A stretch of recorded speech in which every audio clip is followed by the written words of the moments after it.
Американски лекари споделуваат искуства и лекарска пракса во македонските болници и факултети во рамки на проектот поддржан од Министерствата за образование и здравство. Во повеќе наврати досега лекари специјалисти од Соединетите Американски држави го едуцираат нашиот медицински кадар, за кој велат дека има квалитетна наобразба, но практичните вештини и практикувањето нови техники во дел од медицинските гранки се слаба точка. Ова е заклучокот и на доктор Брик Ленс, ортопедски хирург од Соединетите Американски држави, кој денес имаше предавање на Факултетот за медицински науки на Универзитетот Гоце Делчев.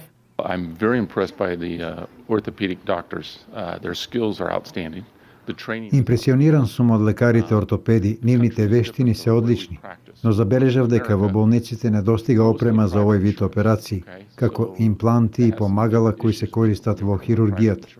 Во ортопедската хирургија се користат повеќе инструменти од сите останати хируршки техники.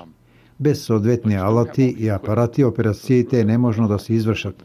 Тоа е слично како во автомеханичарска работилница да не може да се поправи автомобил ако недостига алат и делови.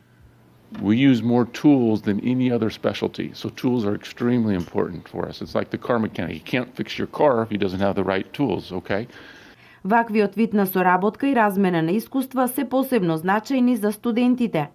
Ова за нас студентите би значило многу, иначе во позитивна конотација, поради тоа што се надевам искрено дека многу од нас можат да се здобијат со големи знаења од областа на ортопедијата денес и да го зголемат нивното знаење целокупно кој што го имаат од областа на ортопедијата. Тема на денешното предавање на доктор Ленс пред студентите на медицина на Универзитетот Гоце Делчев беа инфекциите кои може да настанат при хируршките зафати за вградување на импланти.